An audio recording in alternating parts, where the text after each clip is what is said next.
घमंडी शेर और लालची लोमड़ी। शेर ने अपने रूटीन कामों के लिए लोमड़ी को अपना असिस्टेंट बनाया था। जितना शेर घमंडी था, उससे कहीं ज्यादा लोमड़ी लालची थी। शेर के पीठ के पीछे बहुत सारी हेराफेरी करा करती थी और यहाँ वहाँ की बातें सुनकर शेर को भड़काया करती थी। आप तो कितने दयालु हो, ताकतवर हो, सही में आप जैसा तो कोई भी नहीं है। लेकिन ये जंगल वाले हैं ना, आपसे जलते हैं। जब देखो तब आपके बारे में उल्टा सीधा बोलते रहते हैं, लेकिन मैं उन्हें जाकर रोकती हूँ। हाँ, और तो और मैं जब उन्हें रोकती हूँ तो मुझे शेर की चमची बोलकर भगा देते हैं।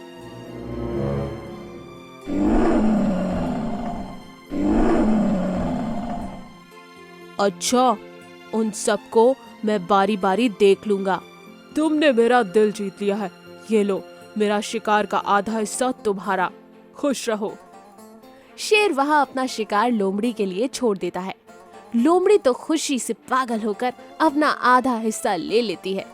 तभी उसके दिमाग में एक बात आती है, क्यों ना ऐसे ही हर रोज अगर मैं शेर को दूसरों के खिलाफ उकसाकर अपने लिए ऐसा ही ताजा ताजा शिकार लेती रहूं।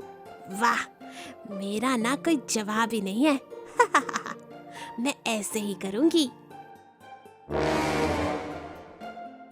उस दिन से हर रोज लोमड़ी आधा शिकार पाने के लिए इतनी लालची हो जाती है, जो मुंह में आता है वो शेर के सामने बस बोल देती है। ये ऐसा है, वो वैसा है, और शेर को लगता है सही में सब उससे जल रहे हैं और वो और भी ज्यादा अपने घमंड में डूब जाता है। फिर एक दिन शेर हिरन से कहता है, खुद को बड़ा होशियार समझ रहा है। और तुमने मुझे गुड मॉर्निंग तो नहीं कहा। जाओ, मैं तुम्हें सजा देता हूँ। 15 दिनों के लिए इस एरिया में दिखाई नहीं दोगे। लेकिन मैंने ऐसा क्या कर दिया? आपको कुछ गलतफहमी हो गई है। तुझ जैसे तुच्छ जानवर मेरे से जुबान लड़ाते हैं। भाग जा यहाँ से, वरना तेरी खैर नहीं। देखा देखा महाराज, मैंने तो कहा था ना। ठीक कहा था। शेर का घमंड दिनों दिन बढ़ता जा रहा था। जंगल का राजा होने के नाते वो हमेशा जानवरों की समस्या सुनता था, लेकिन कुछ दिनों से वो किसी भी जानवर से मिल तक नहीं रहा था। जो भी जानवर उनके सामने जाता, या तो वो उसे गुस्से से भगा देता या फिर उसका शिकार हो जाता। ऐसे तो सारे जंगल का अनुशासन बिगड़ गया था। और दूसरी तरफ शेर के दिमाग को खराब करने वाली लोमड़ी शेर के सामने बड़ी शरीफ बनती थी, मगर शेर का लाया हुआ शिकार खुद के लिए आधे से ज्यादा खा लेती थी। लालची हो गई थी वो।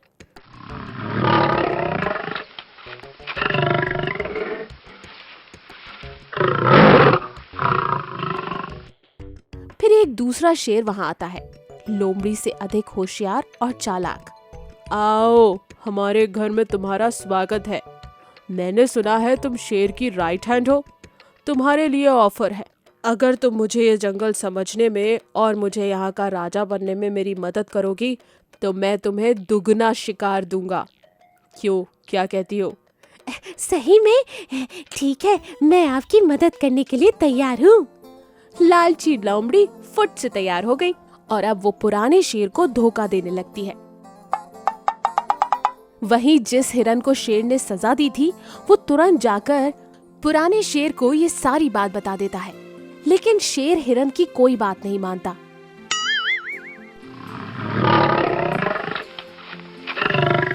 और फिर वही होता है, पुराने शेर को हटाकर लोमड़ी की मदद से नया शेर जंगल का राजा बन जाता है।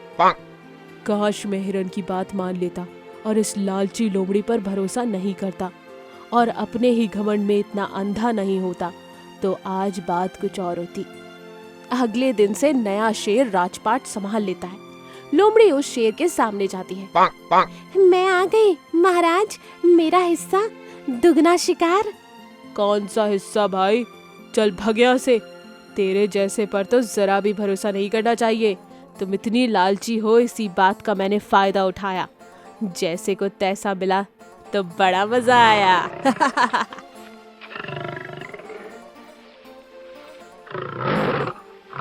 इस कहानी से हमें ये सीख मिलती है कि ना ज्यादा घमंड ना ज्यादा लालच, दोनों ही खतरनाक है। हमारी कहानी को देखने के लिए चैनल को सब्सक्राइब करो और बेल आइकन को क्लिक करो। ये कहानी अच्छी लगी तो इसे लाइक कीजिए। ऐसी और कहानी देखने के लिए हमारे चैनल को सब्सक्राइब करें और नोटिफिकेशन पाने के लिए बेल आइकन पर क्लिक कीजिए। घमंडी बंदर और कंगारू। एक जंगल में 5 बंदरों की टोली ने जंगल में सभी जानवरों को बहुत ज्यादा परेशान कर रखा था। ये 5 बंदर बहुत ही ज्यादा उछल कूद करते थे और जंगल के सभी पशु पक्षियों को बहुत ज्यादा परेशान करते थे। कभी ये किसी को डंडा मारते और कभी कभी तो ये दूसरे जानवरों के घरों से खाने पीने की चीजें भी चुरा लेते थे, क्योंकि ये सभी बंदर बहुत ही ज्यादा तेज थे। इन्हें कोई भी पकड़ नहीं पाता था।